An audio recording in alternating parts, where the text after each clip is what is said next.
Buenos días, amigos, desde Madrid al lado del Palacio de la Moncloa. Ángel Jimeno para todo el mundo, aunque hoy dedicamos una parte importante a España. Entre nuestras actividades seguimos por descontado lo que centros como una de las business school más importantes del mundo hacen a lo largo de los años. En noviembre, del 10 al 12 de noviembre, hablarán Be the Change, Leadership for a Positive New Era. Merece la pena seguirlo, aunque no se sea miembro. Otro tema que he recortado, que merece la pena también tener delante, declaraciones del Instituto de Empresa Familiar del Rey, de Pablo Isla y compañía. ¿Cuál es el problema?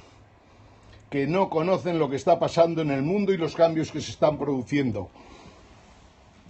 Aquí os he recortado, y merece la pena el tema, he cogido todas las empresas del IBEX, las he dividido por sectores y os voy a decir qué sectores desaparecerán dentro de no mucho tiempo y por lo tanto veréis que el poscapitalismo del que todos los días hablamos tiene mucho más juego de lo que parece y lo tenemos ya entre nosotros, aunque los empresarios y políticos no se dan cuenta.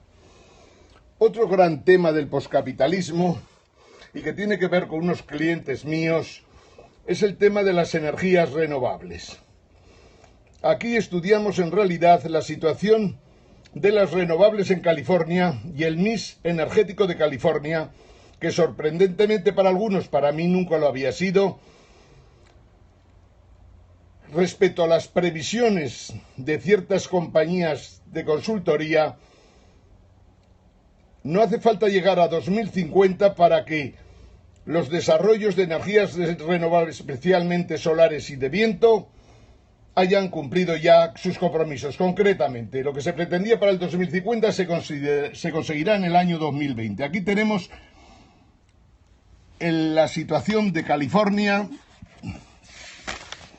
la tripa del pato de California, y os hablaremos de por qué el coste marginal cero de estas energías va a hacer que desaparezcan las compañías eléctricas tradicionales.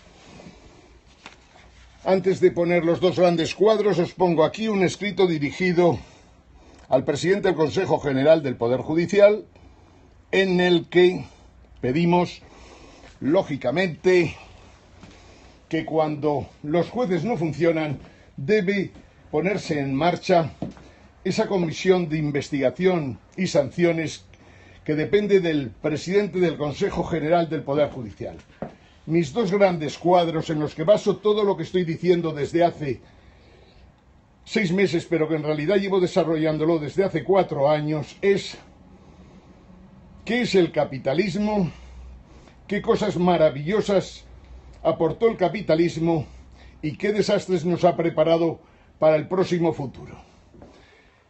Y aquí, lógicamente, este es un complemento de lo anterior en que estamos tratando de contestar a las preguntas que hay en el otro lado.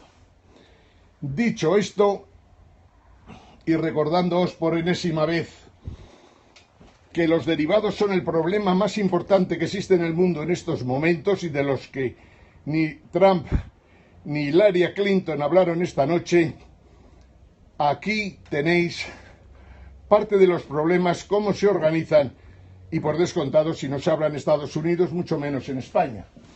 Para terminar, el Banco Internacional de Pagos de Basilea, que es uno de los centros importantes que conocen perfectamente la situación de los bancos del mundo y del que os seguiremos hablando, por descontado.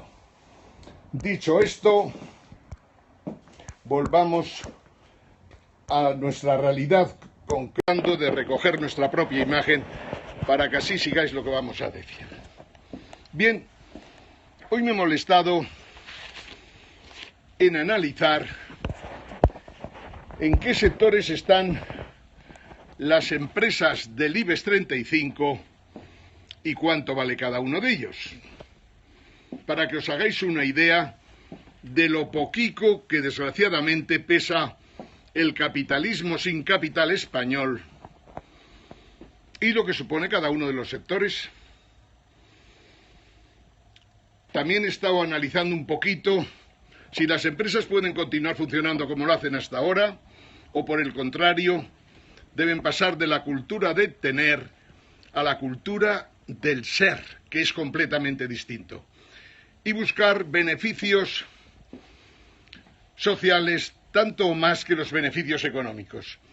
Cuando hablo de empresa, en realidad, igual que hablo de empresas en general, puedo hablar de ayuntamientos, que son también empresas que tratan de resolver nuestros problemas municipales, o comunidades autónomas, como la Comunidad de Madrid, que siempre para mí tiene un gancho especial cuando veo que el analfabetismo de su presidenta y de sus ayudantes, como el amigo Daniel Lacalle, demuestran que no saben dónde están, no saben dónde estarán y están engañando a la gente. Las empresas a lo largo de los tiempos, en el capitalismo tradicional, hablaban de estrategias, de ética pocas veces. A veces pensaban que las empresas tenían una misión que no solía coincidir precisamente con los intereses de los ciudadanos y de los trabajadores que estaban lógicamente desempeñando su trabajo en las mismas. ¿Serán capaces las empresas de cambiar? Esto es lo que se va a plantear en la reunión de la mejor business school del mundo, y que casualmente la tenemos en España los días de 10 a 12 de noviembre. Bien, analicemos el IBEX 35 y lo dividamos por sectores. ¿Cuánto vale el IBEX 35? Aproximadamente 555.000 millones de euros, más o menos, a valoraciones de esta mañana. Quiere decir que alguien que tenga 276.000 millones de euros se puede quedar con las 35 empresas del IBEX. Esas que además tienen a su favor el boletín oficial del Estado y que trabaja para ellas. Fijaros, el sector bancario, sumando todos los bancos que hay en España, en estos momentos más o menos 7 y alguna cosita más pequeña, valen 140.000 millones de euros. Hubo un tiempo en que 2 bancos de España casi valían esta cantidad. Desde hace ya bastante tiempo también sabemos que los bancos están en el aire, que los bancos están quebrados, prácticamente todos. Y por lo tanto, la lógica es que coticen menos en bolsa. En estos momentos valen, como digo, 140.000 millones de euros. Y el más grande sigue siendo el Santander, 61.000 millones, que a una cotización de 4, que Ana Botín parece que no tiene otro trabajo a lo largo del día y de la noche que subir la cotización del Banco de Santander, lo hace de una manera ficticia porque lo que no vale, no vale. O sea, si el Banco de Santander está en 4 euros o 4,06 o 0,4, 4, en realidad está sobrevalorado, porque el Banco de Santander tiene muchos frentes abiertos. En mi opinión, al igual que la Telefónica, podrían valer perfectamente la mitad en bolsa y sería más razonable con respecto a lo que son sus activos y su valor real. Pero lo gracioso del sector financiero es que valiendo solo en bolsa 140.000 millones de euros, nosotros hemos puesto, el Estado español, los ciudadanos españoles, de una forma o de otra, el presupuesto del Estado español ha invertido en los bancos de una forma u otra. Esto quiere decir inversión directa, provisiones fiscales, ayudas de todo tipo y variedad, compras de activos inmobiliarios a precios más caros de lo que son, avales para poder seguir funcionando entre los bancos y con los bancos de Europa y el Banco Central Europeo. Nosotros, el pueblo español, que somos los titulares de la soberanía española, hemos metido de una manera u otra más de 500.000 millones de euros, o sea, casi 4 veces el valor de estos bancos a cotización en bolsa del día de hoy. Luego, esos bancos son del pueblo español, para bien o para mal. Luego, los presidentes de estos bancos, que han necesitado tantos recursos sencillamente porque lo han hecho muy mal, no tiene mucho sentido que sigan siendo presidentes de estos bancos. Pero es más, es que desde el 1 de octubre sabemos, con los nuevos criterios de contabilidad que aconsejaba el Banco Internacional de Pagos de Basilea y que recomienda a Estados Unidos también, resulta que tenemos que considerar como fallidos 160.000 millones de euros de activos inmobiliarios que todavía constan en estos 7 bancos españoles. 160.000 millones de euros. Es decir, que pasaremos, si se procediera a resolver esto, que espero que no se haga, a 660.000 millones de euros que el pueblo español, prácticamente el 66% del PIB, ha metido para salvar a sus bancos, que a su vez han tenido comportamientos indignos de todo tipo y variedad, cuando desahuciaban a familias enteras, cuando han desahuciado a 600.000 familias sin ningún tipo de compasión, y cuando han sido apoyados por esos sinvergüenzas que gestionan autonomías y gobiernos centrales. La banca es un problema y el poscapitalismo lo muestra, porque en el cuadro del que os he preparado hoy dice: ¿el neoliberalismo está muerto? Sí. El movimiento 7 Jaques, que es un movimiento serio, experimentado, con gente muy inteligente, que conoce lo que está pasando en el mundo en estos momentos, puede decir claramente que el neoliberalismo a nivel mundial está fracasado y muerto, sobre todo, como hemos dicho tantas veces, con aquella contestación que le dieron a la reina Isabel II de Inglaterra cuando preguntó por qué la crisis de 2008, por qué se han venido abajo todos los bancos. Porque gente muy brillante, decíamos, o le dijeron, no entendió los riesgos del sistema en su conjunto, y los riesgos eran muy altos y los modelos económico-financieros no servían para captar la realidad, especialmente porque además partían de principios casi teológicos, como era que los mercados se autorregulaban por sí mismos. Falso, completa falsedad. El neoliberalismo ha muerto precisamente porque el sistema financiero es demasiado importante, y no solo era importante, sino que en los últimos años, en los últimos 20 años, el peso del sector financiero, sumándole las compañías de seguros y las compañías inmobiliarias ligadas al mismo, tenía un peso de prácticamente, según los países, del 25 al 35% del PIB. Luego era un sector muy importante. Pues bien, este sector está quebrado. No solo están quebrados los bancos normales, los 7 bancos que os he nombrado de España, y os podría nombrar los 800 cajas alemanas, más los grandes bancos alemanes también quebrados. El sector financiero bancario está quebrado en todo el mundo y no tiene sentido, de paso, que creamos que esto va a volver otra vez a ser lo que fue. Veremos la gran extinción de los bancos, algo que no sabe Cristina Cifuentes ni sabe tampoco Daniel Lacalle. La extinción del uno, supongo, porque por ganar un sueldo, pues lógicamente puede uno ser capaz de hacer cualquier cosa, pero la otra es por analfabetismo total. No tiene sentido comparar la zona de la Plaza de Castilla con Canary Wharf o con la City londinense. Es absurdo. Entre otras cosas porque aquello es un clúster completamente montado. Un clúster que está reaccionando al Brexit y está reaccionando a los cambios que se están produciendo en el mundo. Eso no lo puede hacer. O sea, esa gente que trabaja allí, las empresas que trabajan allí, ¿a qué coño van a venir a España? ¿Qué van a hacer en España esas empresas? ¿Qué pueden hacer los profesionales que trabajan en la City en Madrid con una presidenta de comunidad completamente analfabeta en temas financieros y que no sabe por qué hace lo que está haciendo?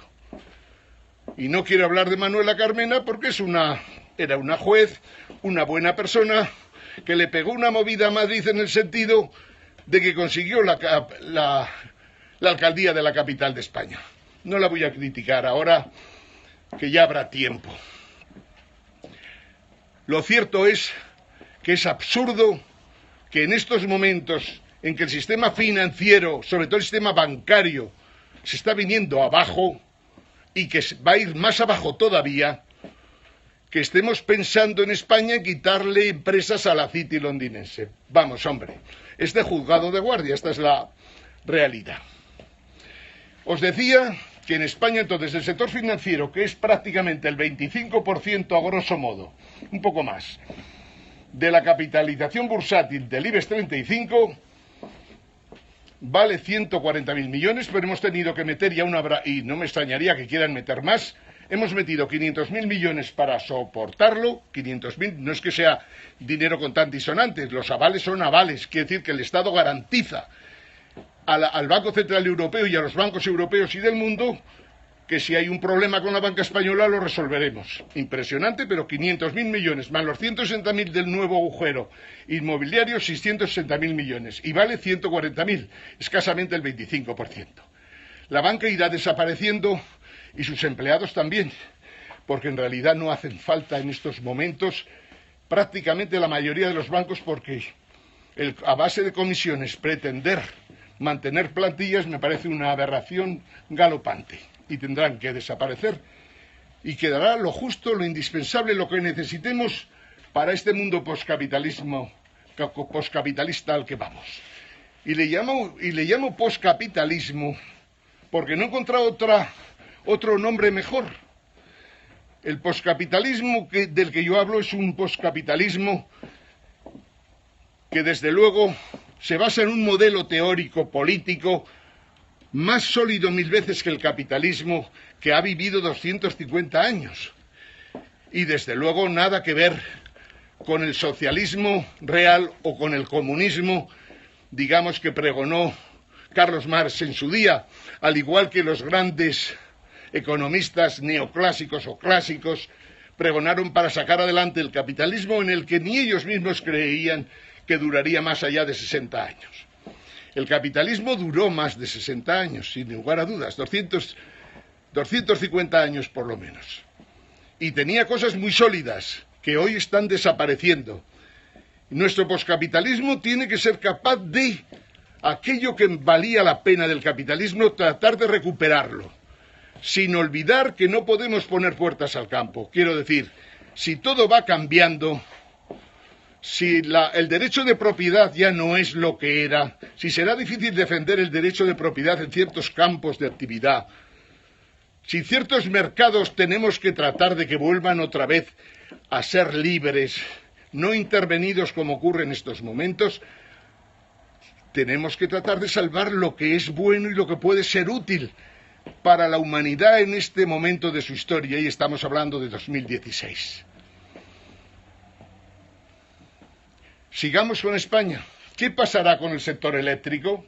El sector eléctrico hoy día, amigos y amigas, y perdonad por lo de amigas, porque llega un momento que este rollo de compañeros, amigos, amigas, demonios, demonias, resulta insoportable. Amigos en general. El sector eléctrico vale hoy día en bolsa 108.000 millones de euros más o menos. Meto ahí las empresas eléctricas y meto por descontado las empresas que tienen que ver con el gas y el petróleo. O sea, Repsol, Gas Natural, Enagas, Iberdrola y esa compañía que vendimos a los italianos y que se han forrado a costa nuestra sencillamente por una pésima gestión tanto del Partido Socialista como el Partido Popular. Dos partidos corruptos hasta las cachas, que también nos tuvieron que jorobar eso. ¿Pero qué va a pasar con el sector eléctrico? Pues acordaros, amigos, el sector eléctrico tal cual lo conocéis, estas grandes empresas eléctricas como Iberdrola, como Endesa, como las compañías eléctricas alemanas y americanas, van a desaparecer. No tienen sentido en el postcapitalismo, que entre otros elementos básicos tiene uno que es vital. La energía deberá proceder de fuentes que no nos contaminen el espacio, por 1000 razones. Uno, porque el cambio climático está resultando demasiado duro para nosotros. Y otro, porque es que además es muchísimo más barata la producción con energías renovables. ¿Que falta un poquitín para llegar a la perfección? Seguro. Pero lo que es claro que en estos momentos, y esto se lo dedico a unas empresas de Zaragoza que están metidas en este tipo de negocios, cuando no era lo suyo y, como suele ocurrir, cuando te metes en lo que no debes, normalmente metes la pata.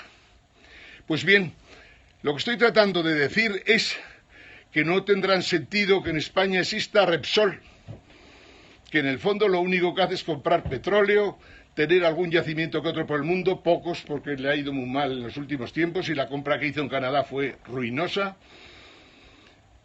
Traen petróleo, lo refinan y nos lo venden. Lo metemos en los coches, lo metemos en los camiones, lo metemos en los trenes. Producimos energía con esos productos y contaminamos todo lo contaminable, por descontado. Pero resulta que en España hay varias zonas que, por ejemplo, el eje que podíamos llevar Cantábrico-Mediterráneo, que sigue el Valle del Ebro, una magnífica zona para poner molinos de viento.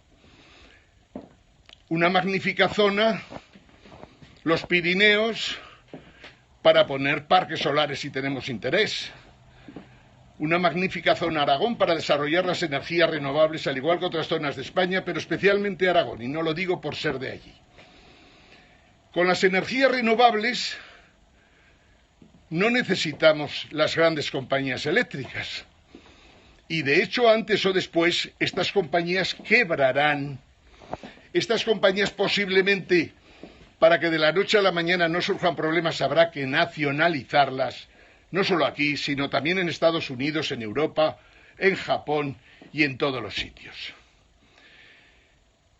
Los últimos precios que hemos visto, que nos han impresionado en los concursos eólicos y solares que ha habido en Chile, nos hemos encontrado que ofertaban un precio de energía eléctrica de prácticamente 3 céntimos y 4 céntimos o 5 de estos dos tipos de energía de dólar, lo cual, comparado con los precios actuales de la energía en España, en Europa e incluso en Estados Unidos, no en todas las zonas, pero sí en la mayoría, estamos hablando de unos precios ridículos, unos precios que indudablemente harían que los ciudadanos vivieran, por fin, vieran un ajuste en los precios de la energía que facilitarían un incremento del nivel de vida. Bien, estamos hablando entonces de que la energía es uno de los elementos básicos del poscapitalismo.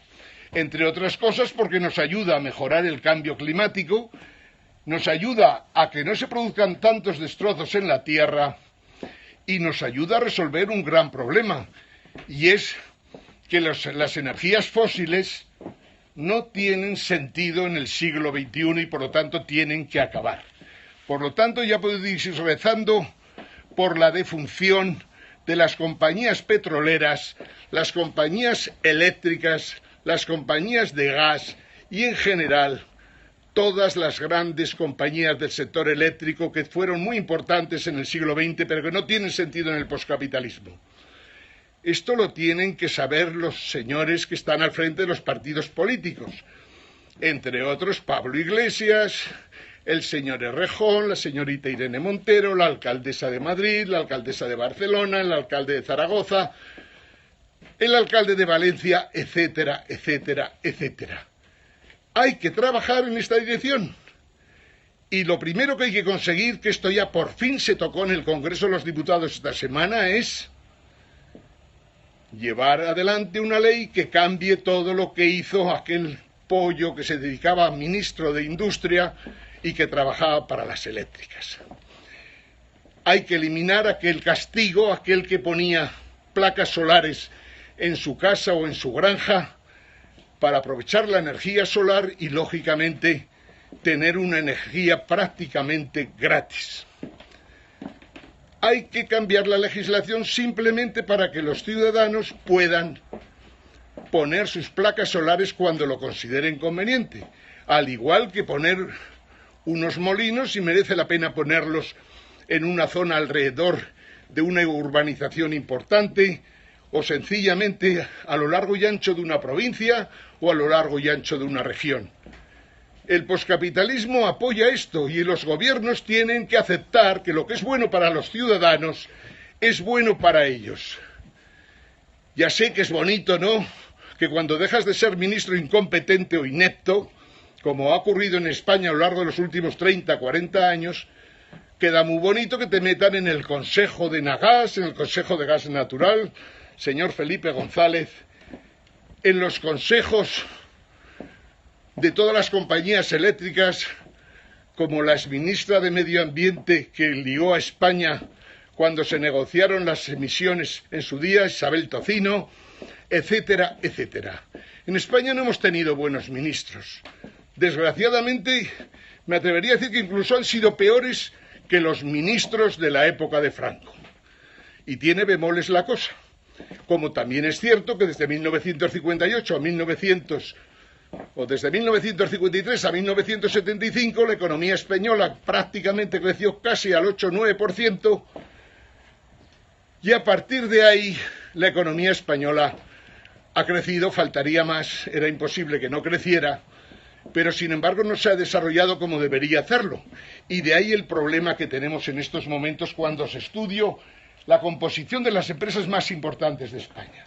Si sumamos la banca y el sector eléctrico, tenemos ya sumaditos nada más y nada menos que el 50% de lo que valen las compañías en el IBEX 35.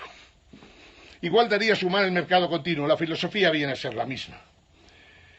Tras estos, si separamos una empresa, que es de las pocas que separaría yo, de las que no han pagado comisiones en España, estoy hablando lógicamente de la empresa textil gallega, que sin dudas de ninguna clase es una de las cosas más interesantes que ha hecho España en materia empresarial en los últimos 100 años, ni comparación. Hablamos de la famosa empresa gallega, que vale ya solita 100.000 millones más o menos. Quiere decir que vale casi como todas las empresas eléctricas juntas y prácticamente el 70-75% del valor de todos los bancos españoles. Esa empresa lo ha hecho muy bien. En su momento tendrá que tener en cuenta que los derechos sociales de las personas que trabajan para ella también hay que respetarlos, pero hay que reconocer que es una empresa que lo ha hecho bien y chapó para ella. Después tenemos las empresas de la construcción, que son unas cuantas empresicas, la más importante, Ferrovial, todas ellas metidas en líos en Cataluña, todas metidas en líos en Baleares, todas ellas metidas en líos en la Comunidad de Madrid, en el Ayuntamiento, todas ellas metidas en follones por los pagos de comisiones, que desgraciadamente terminarán con sus presidentes o sus directores generales o ambos en el trullo. Porque no puede ser que empresas que en el fondo suponen 4 duros, unos 25.000 millones de euros de valor en bolsa, sin embargo tengan una influencia tan importante sobre alcaldes, sobre presidentes, presidentas de comunidad, sobre ministros, sobre presidentes, expresidentes de gobierno, y que siendo tan poca cosita que son, sin embargo puedan condicionar la vida, el libre mercado en España, de lo que es el sector contratista, pero además hasta extremos insólitos. No hay ningún país de Europa ni parecido en el que pueda haber hechos semejantes.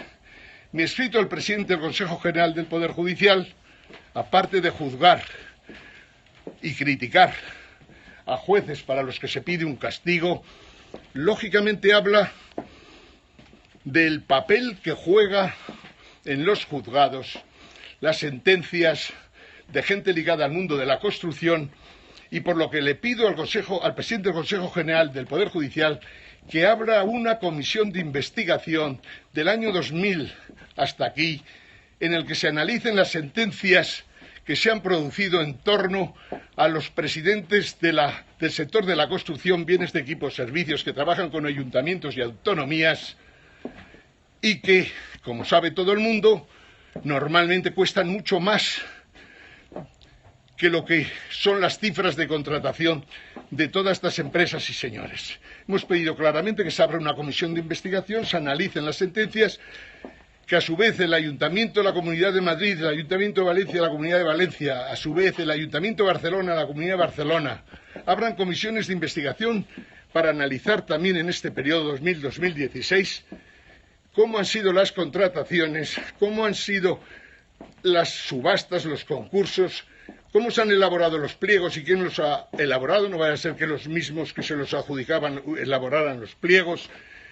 Hemos pedido que en todas las ciudades estas y comunidades y en todos los sitios de España donde hayan trabajado hay que abrir comisiones de investigación que sumen las sentencias que están a disposición del Consejo General del Poder Judicial en su central de sentencias, que sumadas a los expedientes en cada uno de los ayuntamientos permitirían que una comisión de investigación en la que participaran todos los partidos que forman parte del ayuntamiento o de la comunidad correspondiente hicieran un análisis exhaustivo para ver exactamente qué es lo que ocurre en las contrataciones en España.